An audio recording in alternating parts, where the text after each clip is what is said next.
Okay, today, welcome first of all. It's just a very quick one. Net style fishing or passive fishing with net style lures. So something like the TRD from Z-Man, nice and buoyant, nice and stretchy, but without the jig heads. So we're not using the shrooms or any mushroom style jig heads, which obviously come with exposed hook or with an offset weedless hook.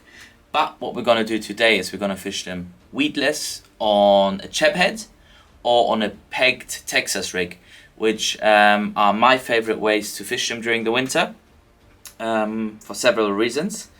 And yeah, let's get to it straight away. So yeah, we've got one of these. This is the TRD now. We're gonna start off with the cheb head. So for cheb heads, we have obviously got the SFL tungsten cheb heads. Nice and sturdy clasp, nice and small for the weight. I'm gonna use a 3 gram here now.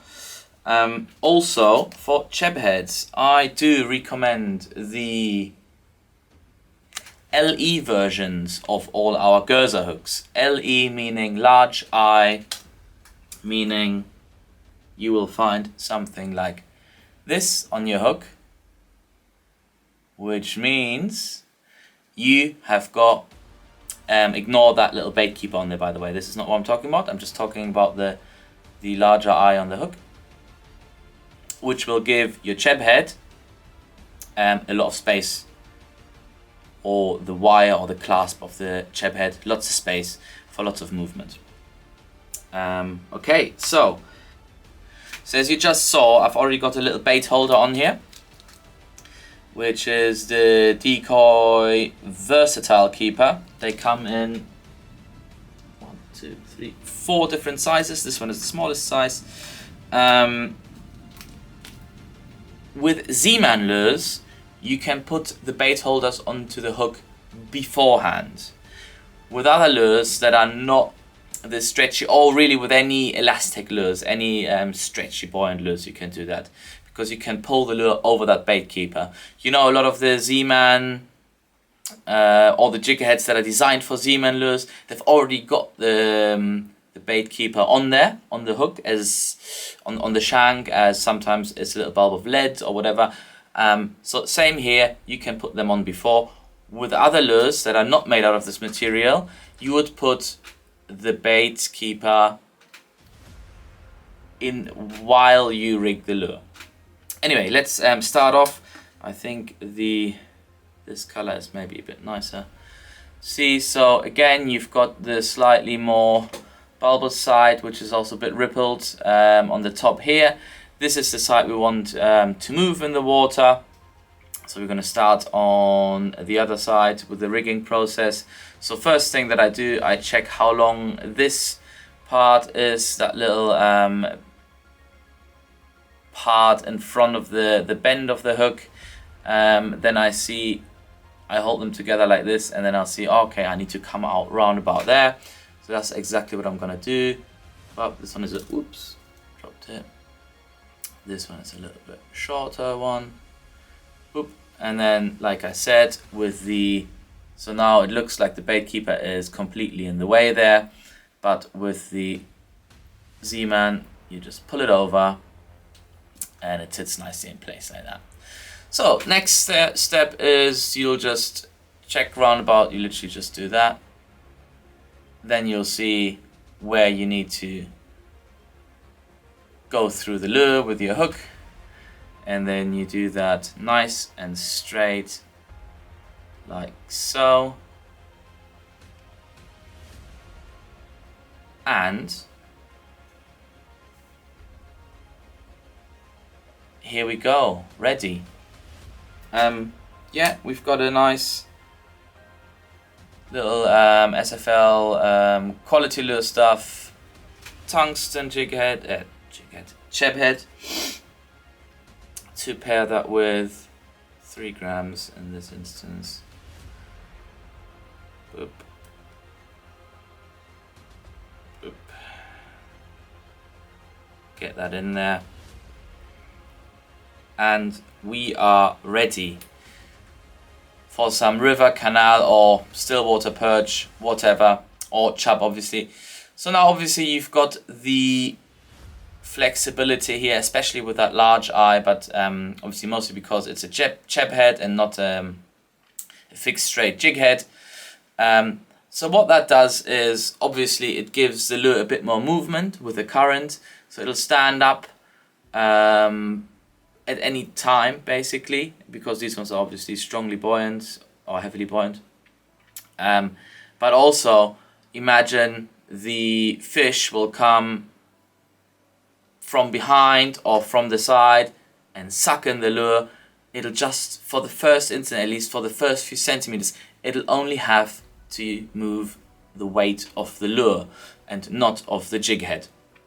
If on a jig head, if mounted on a regular jig head, obviously for the lure to move at all, the weight of the jig head will have to be moved by the fish, which usually isn't a problem at all, but sometimes they're a bit finicky, or on other occasions where you fish quite deep on heavier currents, so you want to use something heavier than these 3 grams, so you want to use something like 5 or 7 grams to stick really nice and close to the bottom. That's when I recommend these type of riggings, this one and the next one I'm going to show you as well, because the lure is slightly detached from the weight, even more so in the next one that I'm going to show you. So that's the first one. Second one I'm going to show you, same lure. In this case we're going to use the bullet weight or Texas weight, the SFL one. You can use the LE as well. If you've got a pack of LE large eye open already, use it. What I do is I use the usual, the normal eye, the standard one, because you're tying straight to the hook here, and it's just a tiny bit more streamlined. I don't think it makes any difference, but this is what I do because I've got it. I am using, well, in this case now, just to showcase, I'm using an 8-pound Seaguar, Blue Label fluorocarbon. The main thing about this fluorocarbon is the abrasion resistance. It is absolutely incredible. So I use this for bass fishing, obviously not the 8 pounds, well, sometimes even the 8 pounds on the light gear, but usually 10 or 15 when I fish over heavy mussel banks. But also these kind of fishing techniques, especially the TRD style, often you'll do that deep into cover, so your leader will touch some sort of objects at some point. If it's a man-made concrete obstacle, or if it's a tree, a sunken tree, that's exactly where the perch sit, and that's where your leader needs to be ready to be taken around a branch or two. Yeah, so that is what I'm going to use. I've cut myself a little bit of the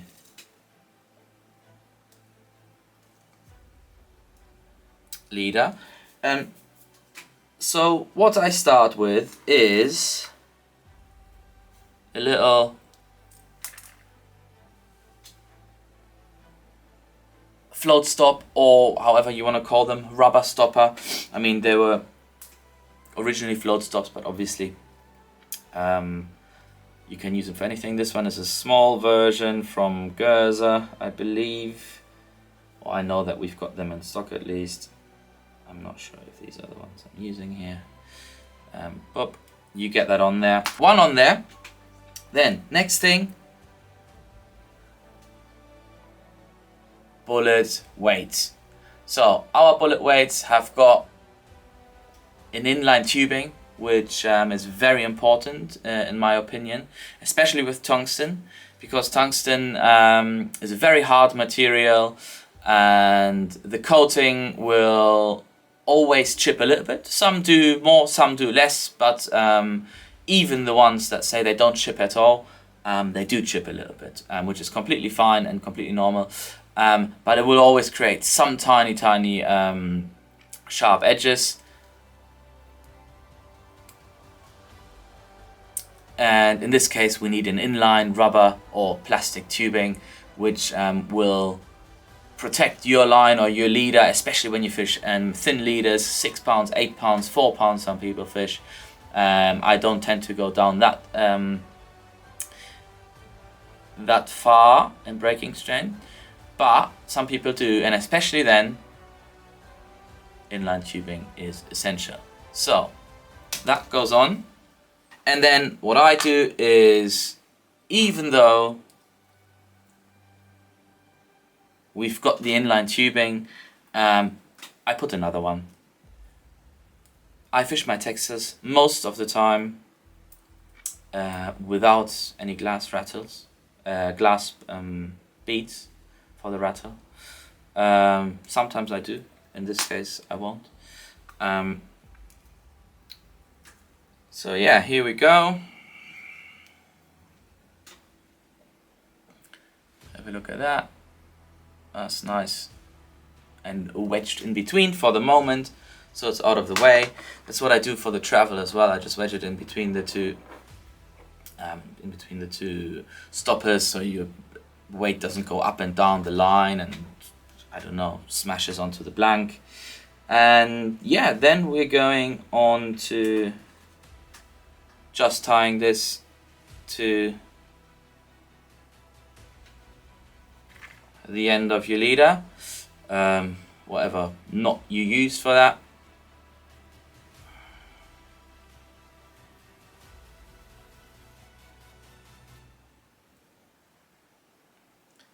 I use a tucked clinch, very important.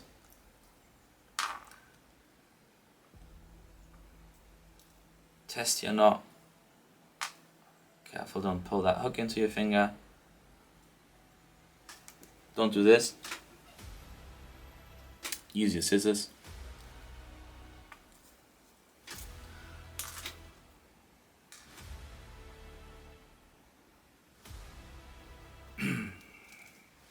Do exactly the same again.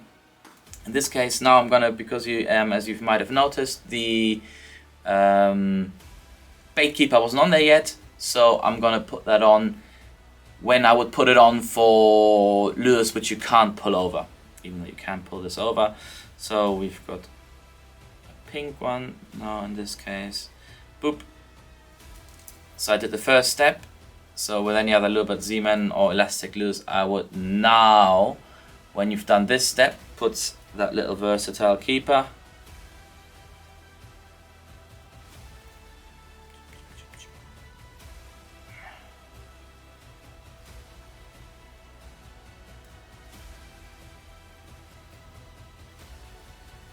And over the barb is the hardest part, and then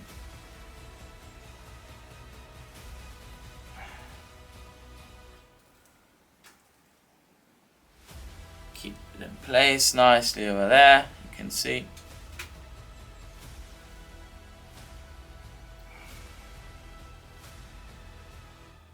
And do the same again.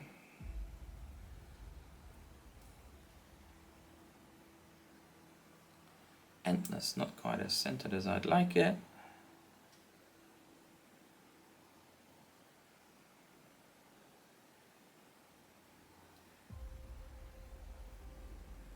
And here we go. So, have a look at this. And now you can decide what I would do. So these are very buoyant, aren't they? So they will lift the hook, most likely. So you can now, with the second or with the front stopper, decide how far you want your bait to go up, and how far the fish can suck it in as well. So depending on how slow you fish, your bait will actually lift the hook in the water to this, or to this, or to this height of the bottom. If you fish a bit quicker, it won't go all the way there, so you can crawl it. But this is, so depending on how much space you've got between the two stoppers, that is the leverage the fish has to suck in. So this one is an even more subtle presentation for finicky fish. And in the winter, I mean, that's what they do. They move very slow.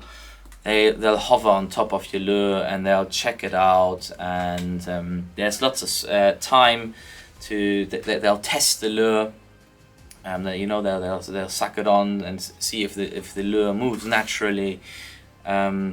So if you have fish that are not like aggressively feeding and just smashing anything that crawls along the bottom, this is a very nice technique to grab them. And the cheb head as well. And yeah, that's it. If there's any questions, let me know. And yeah, tight lines.